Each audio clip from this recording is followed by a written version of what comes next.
1935, the Lions win the NFL championship. The Detroit Tigers take the World Series. The Red Wings bring home Lord Stanley's Cup. Joe Louis begins his rise to world domination. This transforms the Motor City into Detroit, City of Champions. Crack of the bat, and we are off and running. It's like we won one football game and the world has lost their damn mind. I've lost my mind. I'm incredibly excited about the Lions. One game. I told you I drank the Kool-Aid a couple of years ago. One game. So what? So I just, give me about game 6 or 7. No. Get on board now. I'm on. I hope I've been hoping him the best since Campbell showed his face. I love that dude. Go. Win, lose or draw. I love that dude. Go from hoping to just go. Jamie, you just got to get right on the wagon. Cilantro. It's get right on the wagon. Cheers, brothers. Cheers, bro. It's it's one game, and I want to see a whole crap ton more. No, you got to dial it up to an 11 right now. You got to dial it up to 11 right now, Jamie. I got 58 years of disappointment behind me. So what? It feels so much better if you just go whole hog right into it right now. You can't tiptoe into it. You've got to be on board. Oh, tiny Tim tiptoe. Raise your expectations. Super Bowl or bust. Oh my God! I'm like. Super Bowl. It was fabulous. Someone Super else Bowl. was like that. Oh, it's gonna be. And I don't even know if it's a possibility, but they're like, Green Bay and the Lions in the Super Bowl. And I'm like, I can't. No, I know. Yeah. That was like the early that day.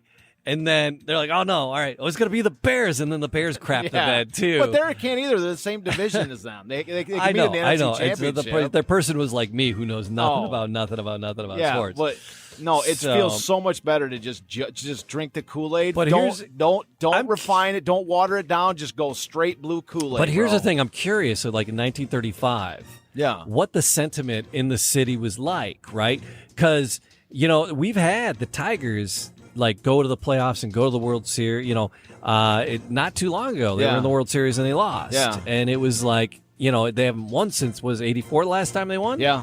So, but they were in it. In mid-2000s, 2012-ish, yeah. Yeah, not 2012. I always forget the years. Not too long ago. Yeah. But it was funny because the year before that, they were like that worst season ever, and they were in last place. They had to make a new lowest place because they were so bad. You're talking about 2006. Something like that. Yeah, 2006. Prior to that was sort of like out of the nowhere And then the next year, they had just a gorgeous year. Well, say in the 2000s, they, 11, 12, 13, they started dumping cash like crazy into that team. It was a total mercenary team. But I'm curious about 1935. I kept the little there. We couldn't see it. We weren't looking at the cameras. We couldn't see our darling faces. But I'm curious, what the sentiment was like in the city because the Tigers game. They were in the playoffs. It was Tiger Mania. But then they lost in 34. Yeah, it was Tiger Mania. But Mickey was like such a cheerleader and getting things ramped up. And then that's what brought the Lions to become the Lions that year in 35. Well, the constant. So what happened before 34, the Tigers were deader than a doornail. Yeah. But then 34 was like the awakening. Like the city went absolutely insane for the 34 Tigers. Well, but here's the thing. But because the Tigers lost in the 7th grade in the World Series, it was just an absolute crusher. Yes. And then, but what it did was Mickey was like, next year it's on. We're going back. if they hadn't won in 35, it would have been devastating. With the whole thing, and like that one Probably. year, right? They had a really in like whatever 2006 you said or whatever that was. Yeah. It wasn't too long ago. Yeah. Because it was great because we went. So the 2006 they came out of nowhere. 2006 they came out of nowhere. So, but the year before they had an awful season. It's like they were absolute last place. Yeah, 2006 was like a totally out of the nowhere. And then the next season, they started out a little rocky and then just went really well. And so, but it was funny because. And then they made it to the World Series. Yeah. After having the worst season possible, they made it to the World Series, but they didn't win. And then, they fizzled again after that. So if they hadn't won in 35, it would have been devastating, in my opinion. I wrote that in the book too. That would have been devastating. Potentially devastating. The Tigers could be no more. Actually, that was because the way that I say it in the book was So here's the thing: is that the Tigers, in order to understand that component of it, we're kind of talking about two different things about what the mood was at the time. Right. Going into 35, it was Tiger mania. There was caravans of people going down to spring training. Oh wow! There was like all these stars. I've got pictures of Walter Hagen in a Tiger jersey down in spring training. It was a who's who. Newell Banks, as we're going to talk about in a couple shows later, doing the checkers champion. He was down there doing outdoor checkers matches with people. It was they were all there. It was the biggest thing. And so, it was just Tiger fever. Yeah. The Lions, who had come off of an incredibly successful season, though they failed short of the playoff, the championship. Yeah.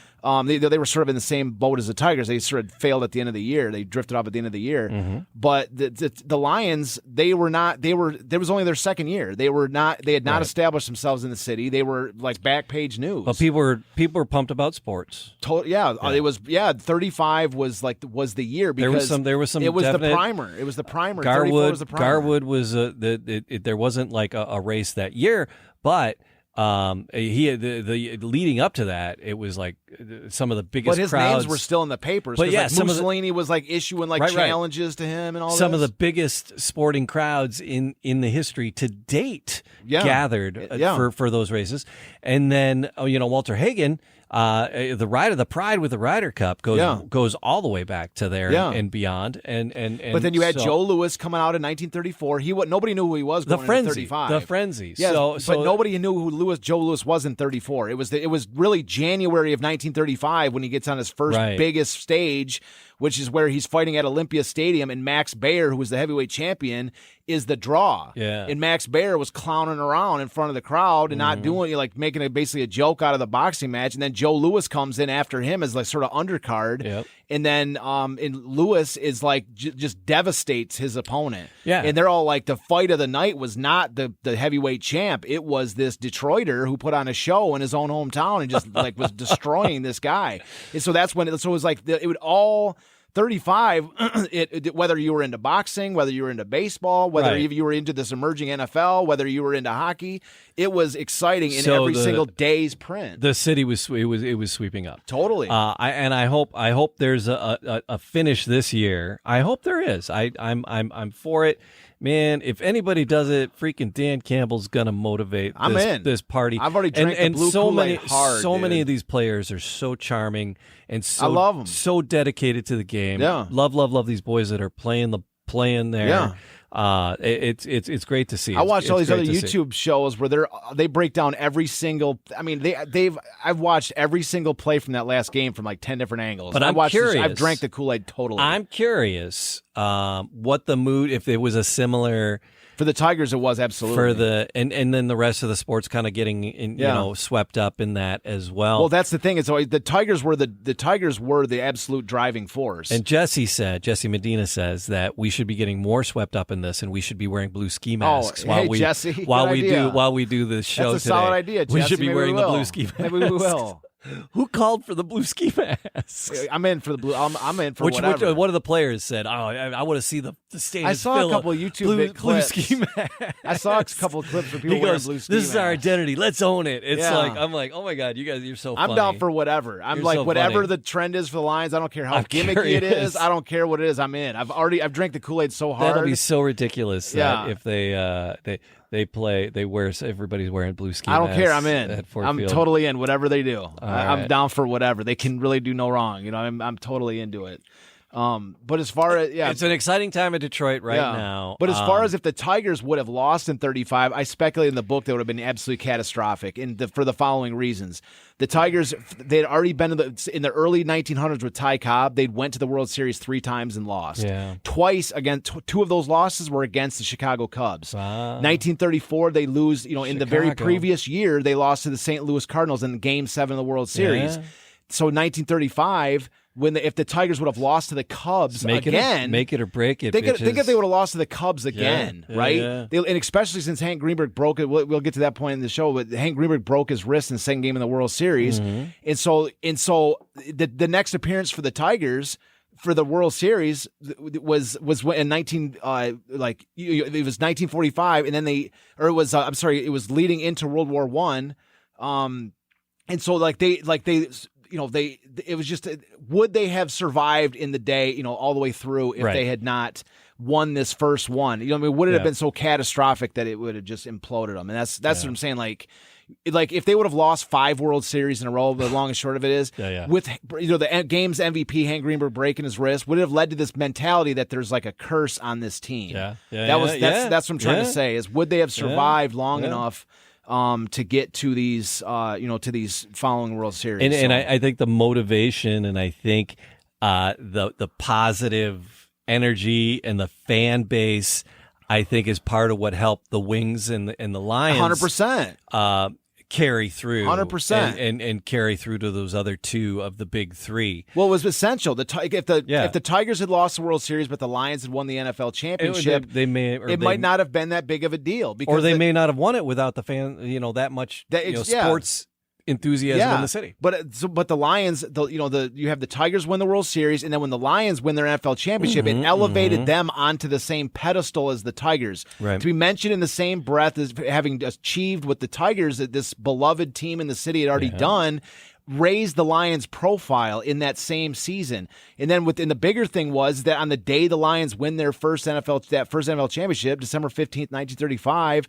on that day, the Red Wings moved into first place, and it begins the new story, which is, can the Red Wings bring home the final major championship? And so now the city is focused on a sport which they'd never really cared about, which was hockey, and it led to the creation of this, from that very, now there's like, hell, it's the winter. What are we supposed to do now? Baseball's over. Even football is over. Well, there's another sport where we got a great team called the Red Wings, and they're, they could win the final championship. And so they're like, hell, I ain't got nothing better to do in December, January, February. Let's go watch some hockey, whatever the hell that is, and get it. And so they're like, this sport's awesome. They're hitting each other. They're skating around on ice. This is awesome. But I think the feeling here in this last week, the positive vibes, even from national media, that we haven't had in a while. So the positive vibes we've been getting, and the emotion in the city in this last week, it reminds me of what it probably was in 35. Exactly. That's what I envisioned 35 probably was. Exciting. Just the excitement in the last week. And again, like I said, drink the Kool-Aid. I'm drinking. Go all in. Don't dip your toe in the water. Just go straight in, man. Go straight in. I'm gonna go to Walmart and get a ski mask. There you go. On the way home. Wear your Lions gear, your shirt, and whenever just get excited. Raise your expectations. That's the biggest thing. Don't say, I'm going to hope they're going to get some more wins. All right. We're aiming for Super Bowl or bust. Super Bowl or I'm bust. aiming. We're winning my goal is, my expectations are Super Bowl championship. So cool. Yeah. Yeah. So I'm hoping. That's what I mean. I am. I'm hoping. That's what I'm saying when I say drink the blue Kool-Aid, go all in, raise your expectations. And you know what? Like that. Let's have some fun with it, man. Yeah. I've had my heart ripped out by the Lions so many times. What's one more year? If that happens, right so on. what? Yeah. So what? We're used to it. Yeah. So what? So I've got, because otherwise, if I do raise my expectations and they do it, it'll be like the greatest, thing there is, right? Instead of just kind of going, oh my God, I can't believe they did it. No, I'm like, we're all in this, baby. We're going for in it. To win. And as the year unfolded, and then as they reflected on the year, all these other champions emerged. Yeah, we're gonna get. We've been covering them. We're gonna get the stool pigeon in there. We'll get the homing pigeon. The homing pigeon. That's right. That's more of like an ancillary championship. But yeah, we'll factor that in. I'm kidding. Somehow. That's one of the that's not even in the 33. That's the one we still have to vet a little bit. Yeah, we have to vet that one. But because they didn't really. He said that they didn't include that themselves. Yeah. But they had people making those claims. There's a lot of champions rising to the top, and we've been diving into each and every one of them. And it's every sport. Like, some people have asked, is it every time you turn around, there's somebody else in some other ridiculous sport doing something amazing. Well, people have asked, like, how can there even be 33 championships? Is there even 33 sports? And it's like, well, just follow along with this show and you'll hear it. Because we're on right now. We're on, I think we're on number 20. Yeah, we're on number 30 today. 30 so and we 31. Got, who do we got? We 30 got and 31. Kathleen. We got Stan. So we got two we're going to talk about today. We got two different today. We've got who do we got? Stanley Kratkowski and Joanna De Tuscan. All right. So Stanley Kratkowski, he's going to be very quick. I don't have a ton of information on him. I mean, very little actually. Kratkowski. So Stanley Kratkowski, he's got to be a little Hamtown boy there. Yeah. So yeah, is he a Hamtramck yes, boy? I believe so. Yeah, he's got to be a Hamtramck boy. Yeah. So he is. So Stanley Kratkowski is. I don't care. Is the there you Sammy go. Sammy Kratkowski Yes. And I don't care. That's right. I think that was his nickname. He had a rough childhood, man. I'm sure he did it, but that's why he got all. That's why he got all buffed up. Look at him. This guy's buffed up, man. Yeah, he is. Look at it. He's flexing for that picture. That's on the City of Champions newspaper too. That image. Okay. So he is flexing. He is flexing for that shot. Yeah. They're like, "Hey, Stanley, you want to give us a shot for the newspaper?" And she's like, "Hold on a second. Let me get my weight belt on and my Hercules pose." So there's Stanley. And so Stanley Kratkowski, as you might envision, is the national middleweight weightlifting champion. So he set 6 national records. So he set 6 national records and won the state title in March of 1935. So his claim for this season is not only the state title, which is but the state title doesn't really count. We're talking about national championships, and that's and so he set 6 national records in 1935 in March of 1935. Are you counting him as one though? Yes, just one. Yes, all right, and so 19. Check, yep. So check. yeah. And so he was also in the 1932 and 1936 Olympics. Oh wow. Yes, and so. Two-time Olympian. Dang. This guy's a beast. Look at him, man. Yeah. Guy is flexing for the camera.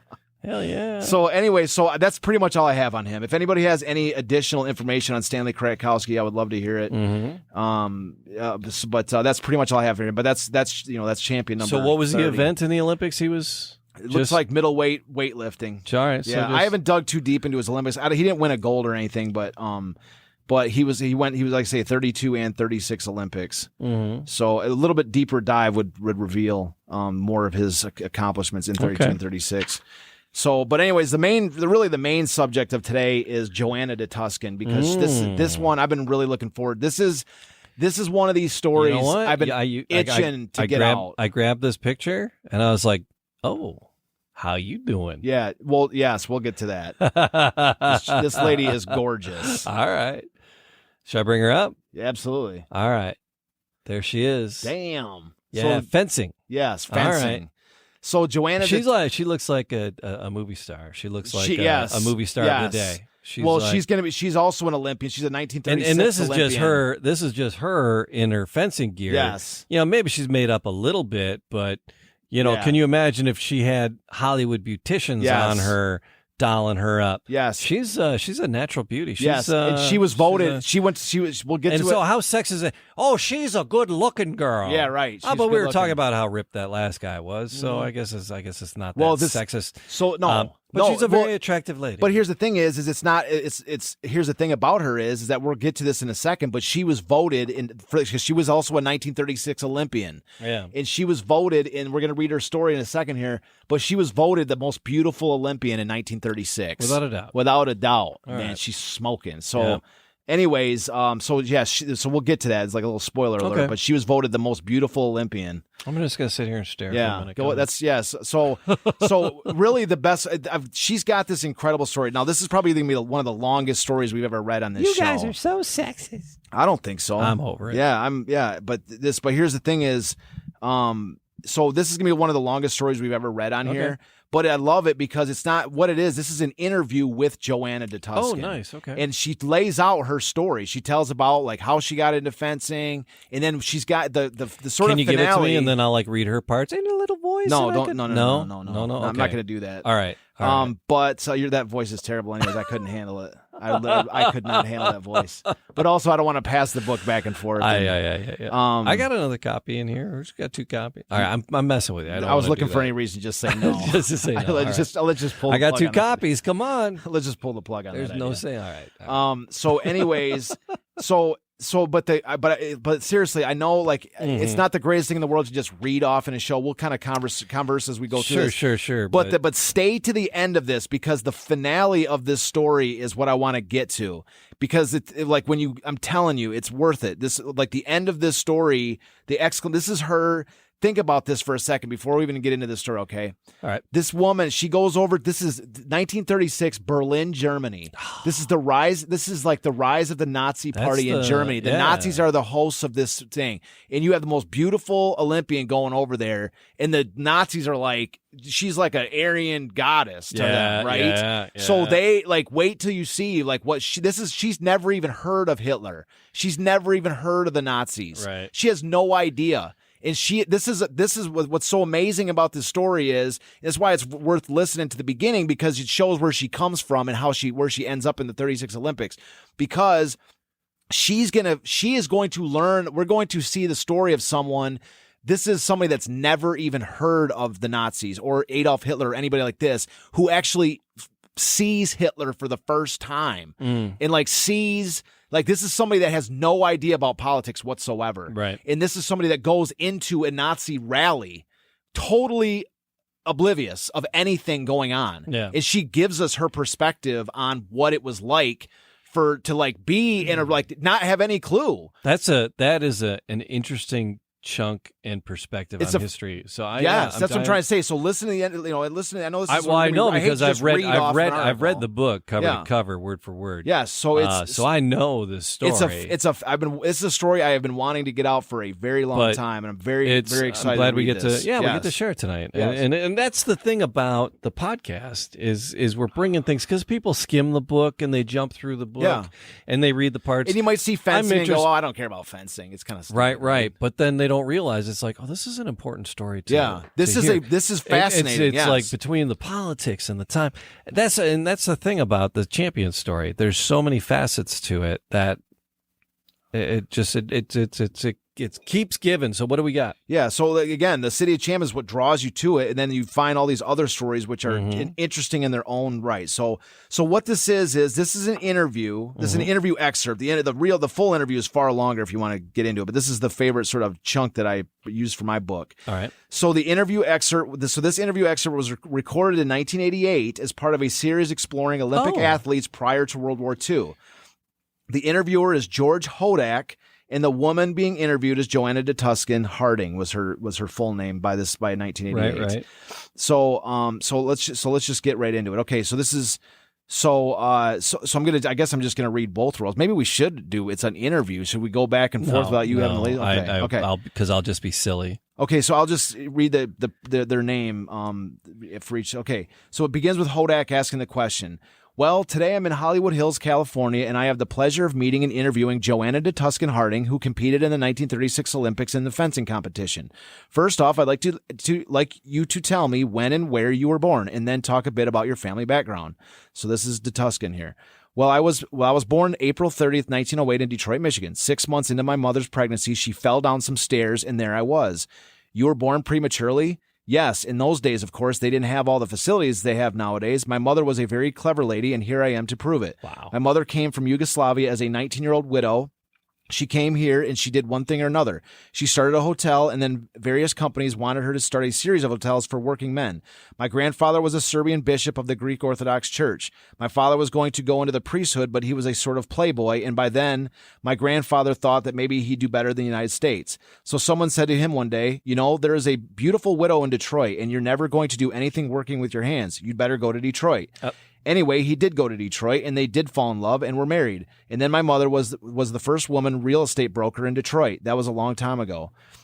Hodak, in which section Detroit did you grow up in? To Tuscan, I was born in Highland Park, and then I grew up in Detroit on a street called Virginia Park 109, Virginia Park. I went to and graduated from Highland Park High School. In the Hodak, were you athletic as a youngster? De Tuscan, yes, we all were. My father was quite a horseman, and we rode our whole lives and swam. We were all athletes.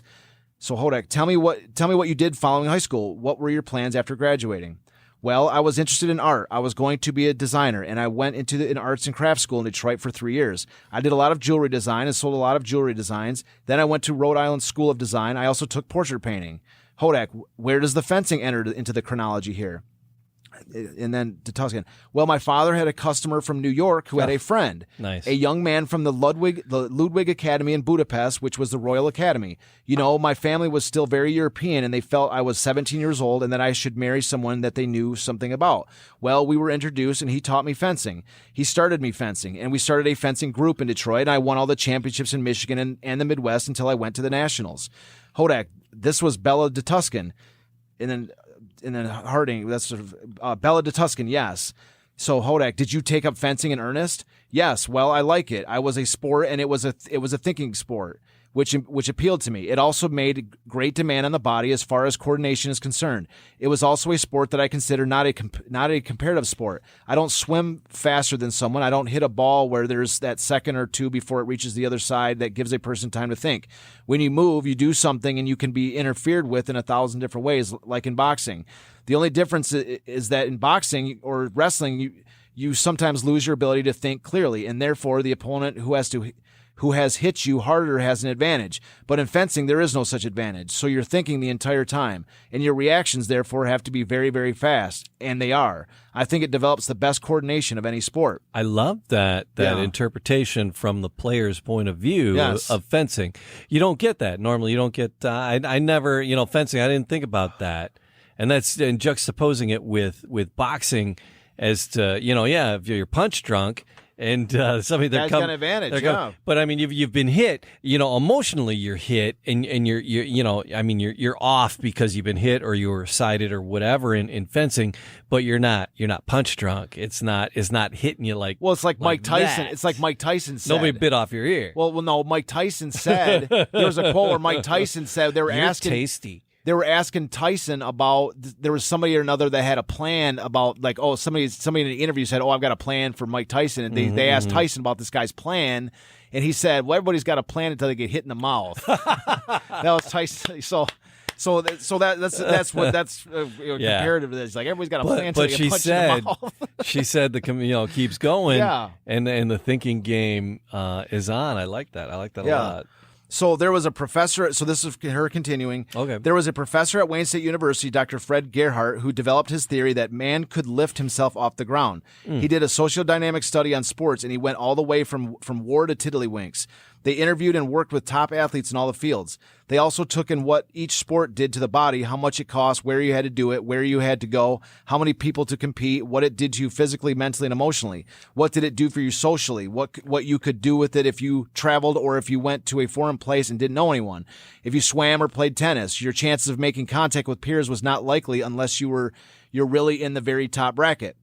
Well, they had fencing salons all over that were small, social, friendly, and all these things were taken into account. And the cost was also taken into consideration.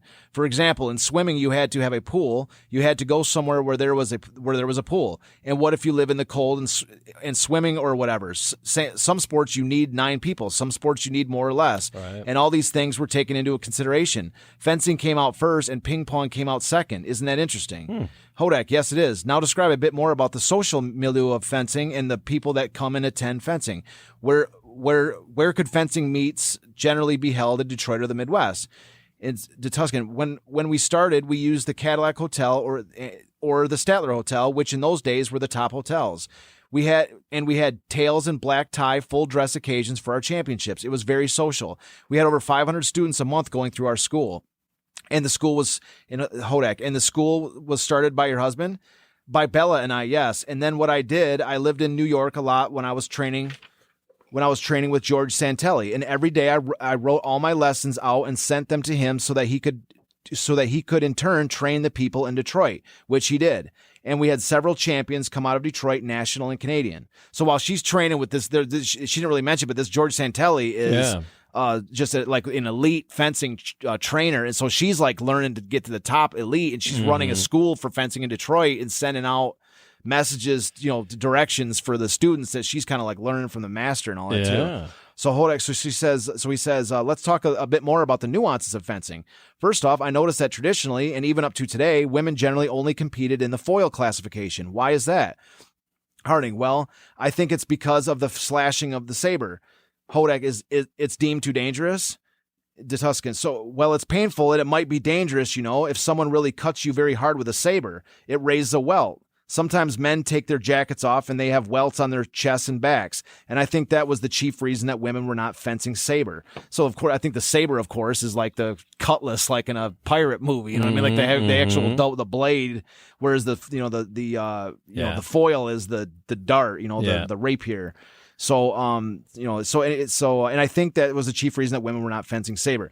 And so Hodak says, did you take up saber? And she says, hell yeah. She says, I fenced saber because it was more colorful. The movements were. Well, as you know, when you see fencing or dueling in movies, they make these gigantic movements. I like Joanna more by the minute. Yes. Well, if they really did that, they'd be dead in about 2 minutes. But the movements are more colorful and slightly exaggerated and are more visible. I think the big thing in fencing is that the movements are so close around your opponent's blade, unless you do something like a coup and extensive footwork, that the eye cannot see some of these small movements. And I think that's one of the reasons that it wasn't a spectator sport per se, unless you did the social thing with it and make it a big event. Hodak, yeah, I think that fencing is still not what you would call a popular spectator sport. And she says no, because you couldn't get several hundred people or 1,000 people to watch anything that closely. In other sports, you can see the ball, you can see a group of people pushing the ball, or you can see the puck. You can visualize this, but this is small, and you can't go too far away because you can't even see. And it's very close, very fast sport. And they did a study in England, I've forgotten the year for speed, and they found that a thrust is as fast as a magician's trick, a sleight of hand trick. And that's why they were able to cheat so much in fencing. Cheating was prevalent. Hodak says, what do you mean by cheating? And she says, well, for example, when I first went to New York, I was the first Westerner, and I would make a hit, and the judges, who were all New Yorkers, refused to see the hit. Well, there was no way to prove it. It was fast, and I'd stop, and my opponent would hit me then. I got so that it not only put the hit in, but I curved the blade as I held it in. So the blade was curved, and I just held it. And that's a very difficult thing to do because the movements are fast. But I know my husband came to New York to watch a championship, and he got so upset. And I said, look, don't upset me. I just know I have to win 10-5. That's all. I just had to make 2 touches to get credit for 1. And it was okay. I really didn't have any emotional involvement with that. It happened all over. And sometimes people really weren't dishonest, but they felt so close to their own side that, it's sort of almost a psychological thing, rather than being dishonest. I don't think they were crooks at all. I think that it was just they wanted their side to win so badly. It's like 10 people seeing an accident. If they have any relatives, they always see the benefits for their own side, obviously. Another thing that I think made fencing extremely popular in Detroit was that it had become very, very social. And everyone that was social came to the club. We had dinners and parties. We went to all the social things. We gave exhibitions at all the best clubs and whatever. It was a sport. I think that it attracted a lot of people that normally wouldn't go in for other sports, in that it had a social background. They went with friends and they'd fence.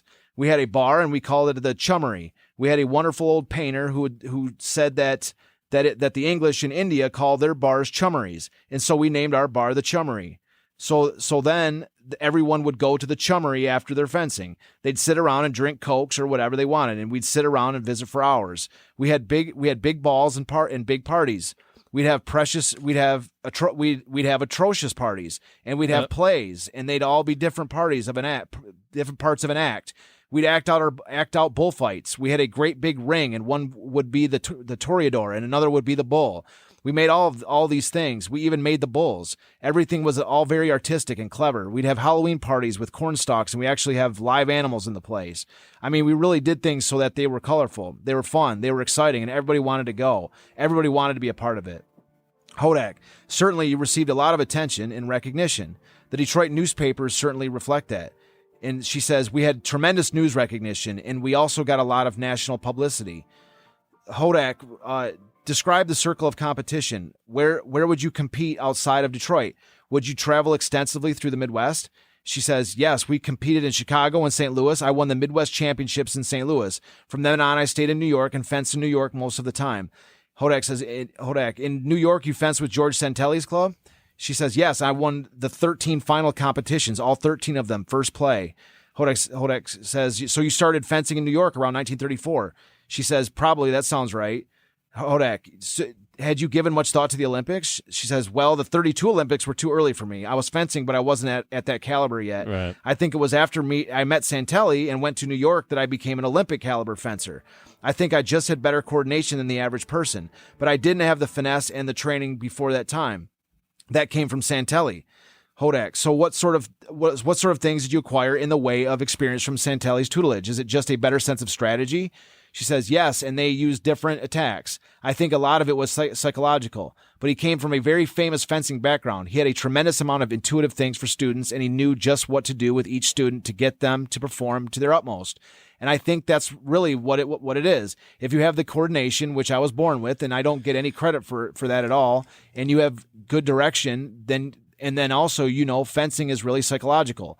You do a lot of thinking, but you do the thinking before, and then it becomes subconscious and ingrained because you don't have time to think. It's a split-second decision. So you have to do it 1,000 times. You've got to just keep doing it. And I used to fence for hours and hours every day. Hodak, and once in New York, then you would have been competing against some New York Athletic Club members. She says, yes, you see, I'd fence in the morning with Santelli. In the afternoon, I went to the Fencers Club, and in the evening, I went wherever there was fencing. I fenced all day long, every day.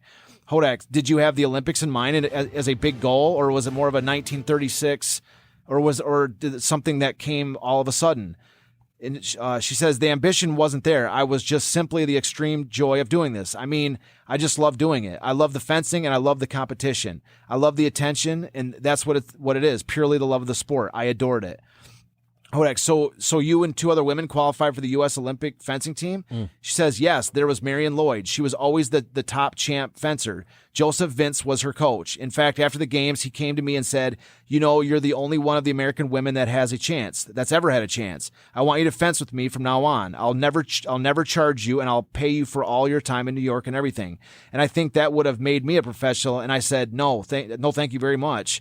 He was a big moving force, a political force. Santelli was never political. He was just a big, nice guy.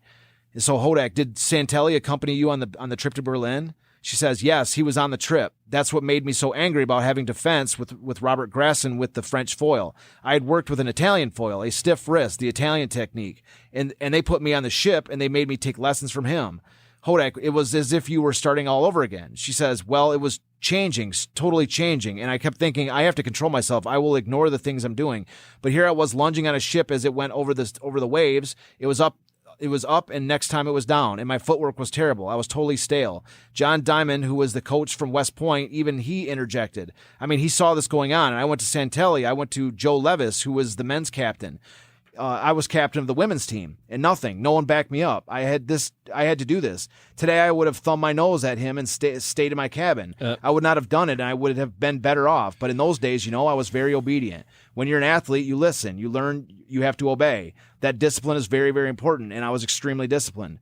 Hodak, so Grasson's efforts at coaching were completely contrary to your best interest. So she says, yeah, well, they were totally different technique. It's as if I spoke Chinese and someone said, okay, starting tomorrow, we're going to speak French.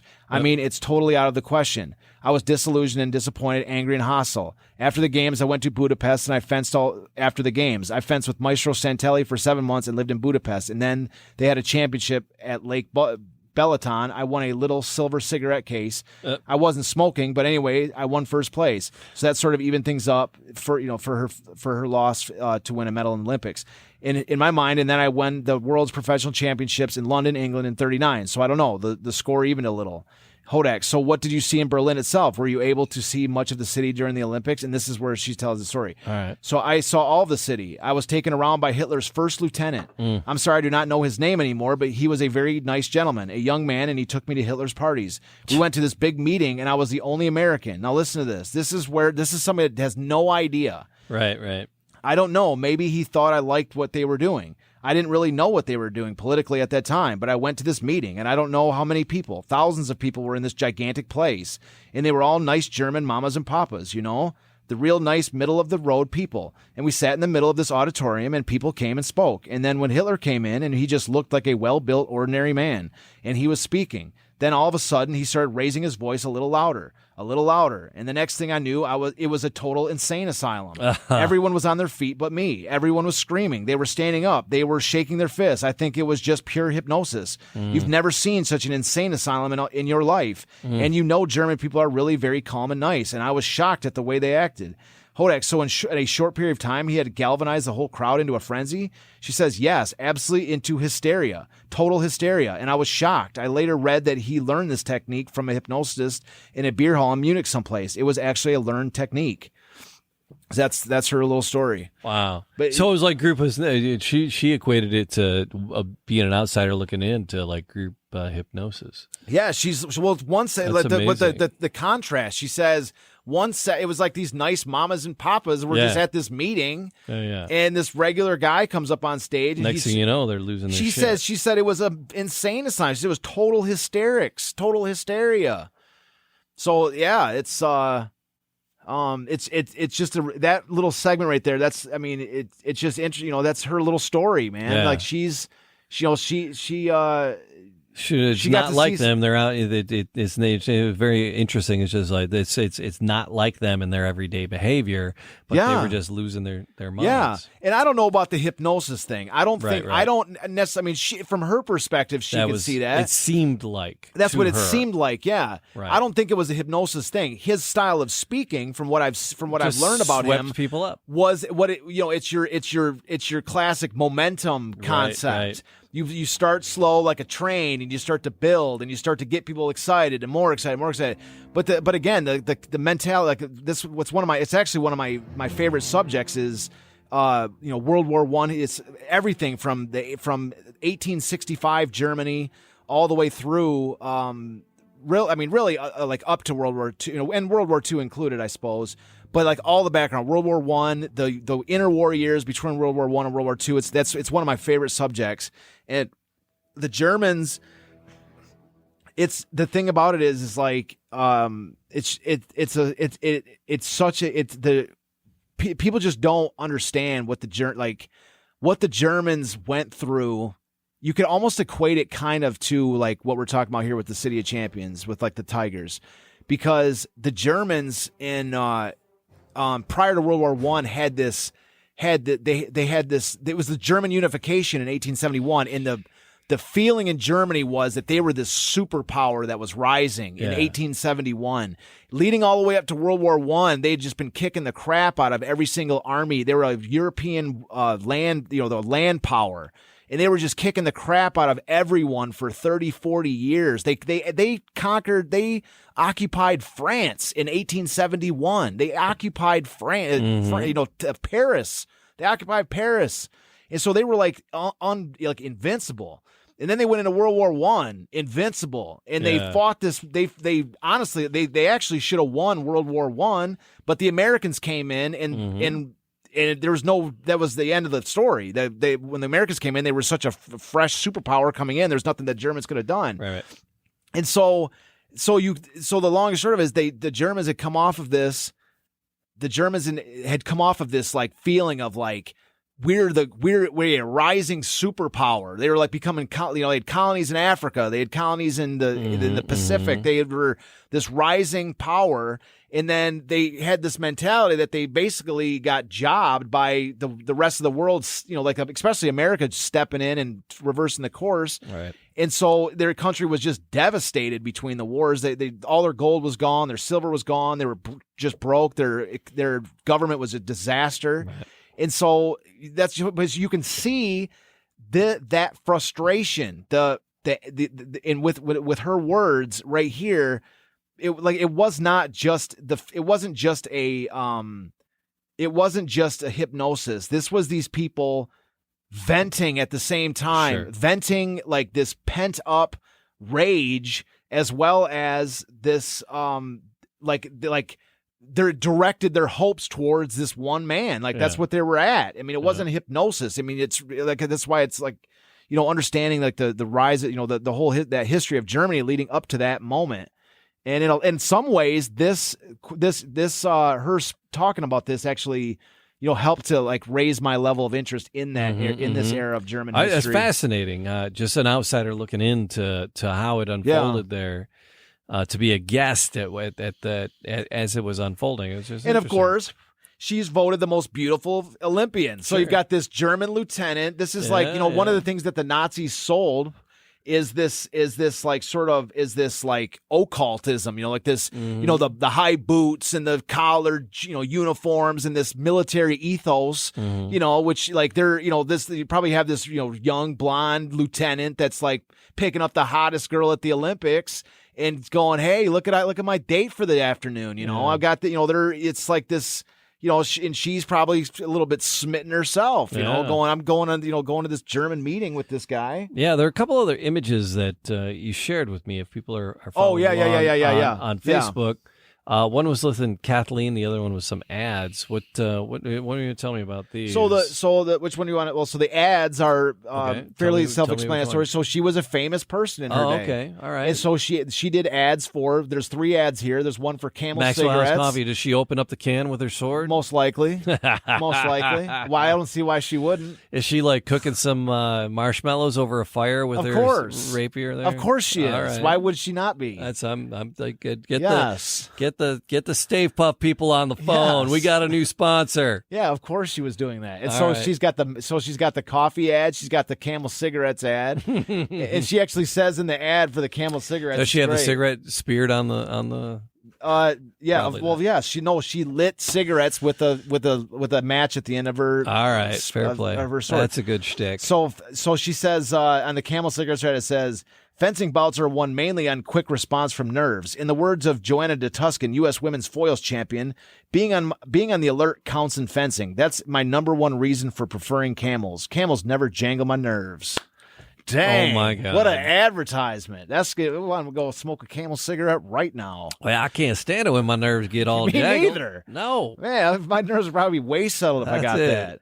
And so she's also got a Wheaties ad. That's the bottom left corner. Okay. It's a Wheaties. Right. So she says, one part of my own training schedule is eating a hearty, nourishing breakfast of Wheaties every morning. So she's a Wheaties girl, totally. I like eating little chocolate donuts. No, well, that's why you're not a champion like that's Joanna De John Tuscan. Belushi doing that. Oh, is it? Yeah, it's a Saturday Night Skit. Okay. John Belushi eating I like little chocolate donuts instead of great. Wheaties. It was but it would look like a Wheaties box, but it was a little chocolate donut. Oh, was it? That's awesome. Yeah. But so she obviously eats her Wheaties, and as far as the Maxwell House, it's a little bit tight to read, but and little chocolate donuts. But it says it's kind of small, but it's we get the idea. But it's great. A great shot of her there in a fencing pose. Yeah, it's the Maxwell it's House. Worth it. Yeah, they're all great. They're Again, all all these images are in and books. more information in Detroit City of Champions, the trilogy of books. Pick them up now. Well, there's let's go to the other photo too. Are sold before we cut us off. All right, and then Kathleen. So Kathleen Hughes Hallett. What was that? What's the story on Kathleen? So you got the picture up? Yeah, awesome. Okay. So we have a picture on screen. It's 4 people sitting at a table. And is that the Champions Dinner? Champions Day dinner. Okay. And so who's at this table? We've got can you read closely off the screen? We got Esther Pulitzer. So on the reading left to right, we got Dick Degener. We've got Tom Haney, who we covered a couple episodes ago. We've got Kathleen Hughes Hallett and Esther Pulitzer, of course, the women's tennis doubles champion. Right. So above there, we've got a picture, a really nice rotogravure. It's one of my favorite of any I've found. This is she is like that's Kathleen Hughes Hallett. That's not Joanna De Tuscan. She is extended on her. Yes, that's her and her brother fencing. Okay. And so Kathleen Hughes Hallett was the daughter. Those two in this photo. Mm-hmm. It's like the ultimate fencing pose. I mean, this you don't find this on the internet. This is directly off a newspaper.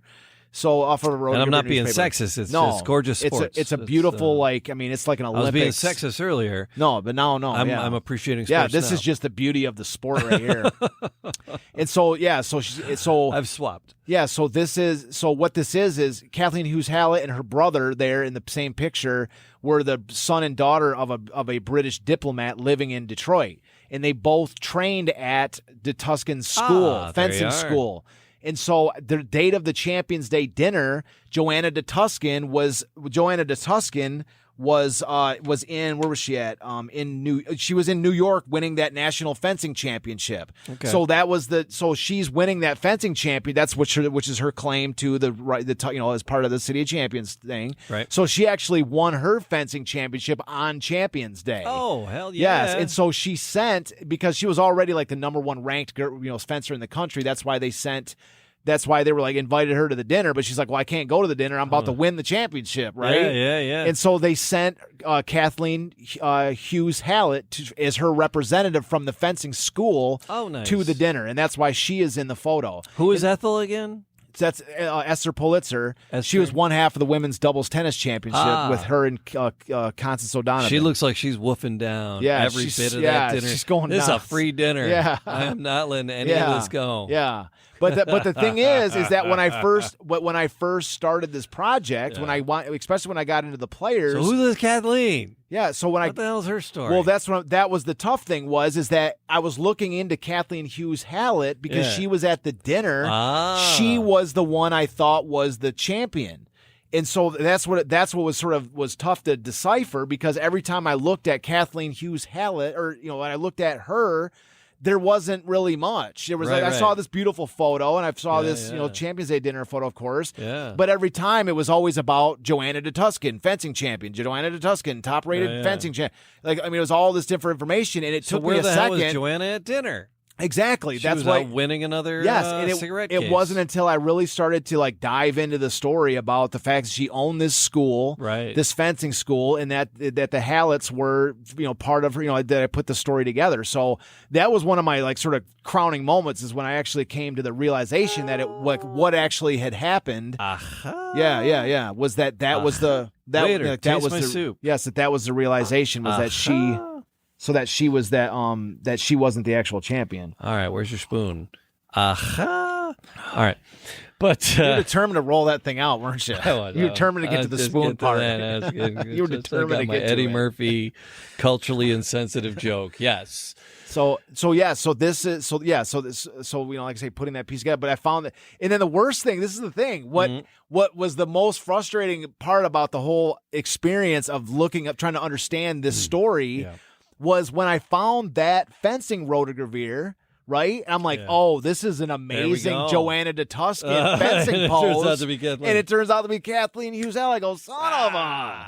Gorgeous photo. Yeah, and I'm like, I want this to be Joanna De Tuscan. I need this picture in my book. And then I'm like, hold on a second. That's when it started. I'm like, there's something going on here. And it was like I actually had to really focus on this story to get to that, to sort of I started with Kathleen and then worked in a roundabout way to come full circle back to her. And I'm like, man, now I get it. Again, I applaud you on all the research you did. I apprete it. This one was not an easy one to crack. This nut was not easy. That's fun. Yeah. That's I love that these things have come to light like this.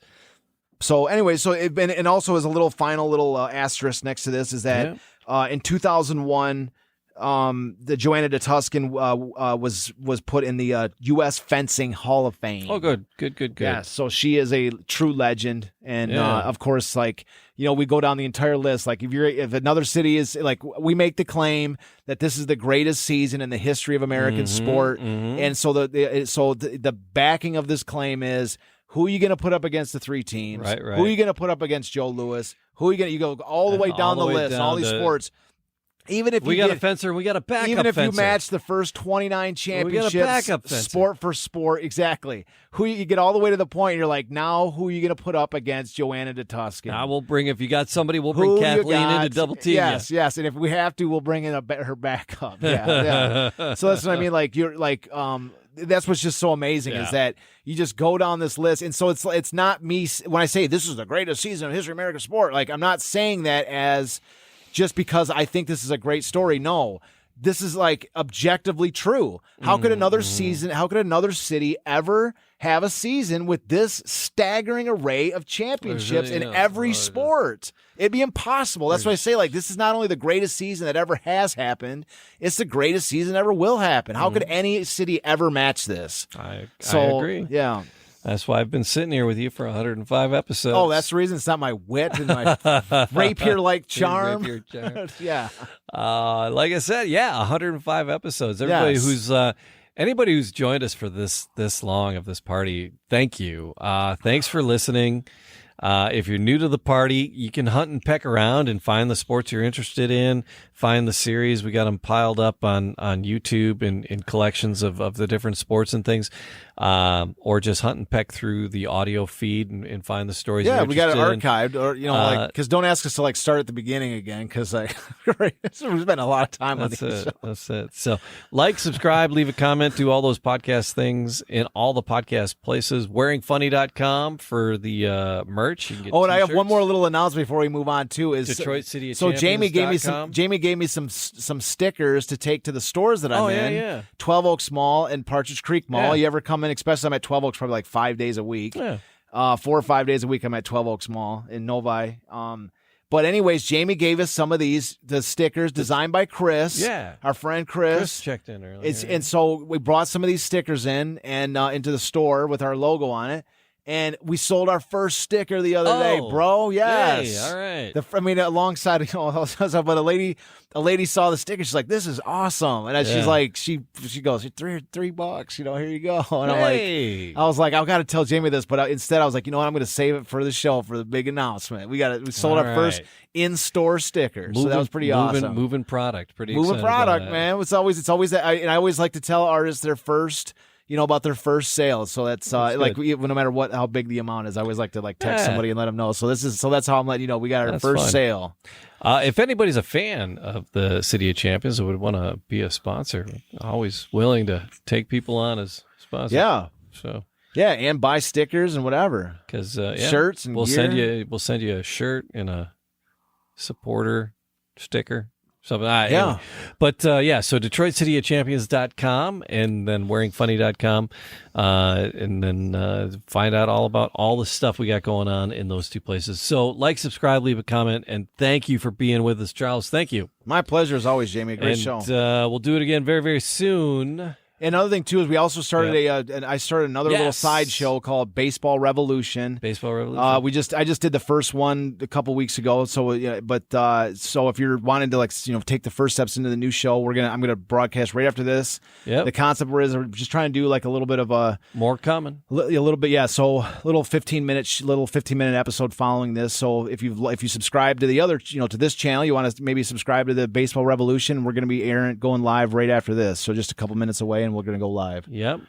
So there you go. All right. Baseball Revolution coming up soon. It's Detroit City of Champions, the podcast. See you next time.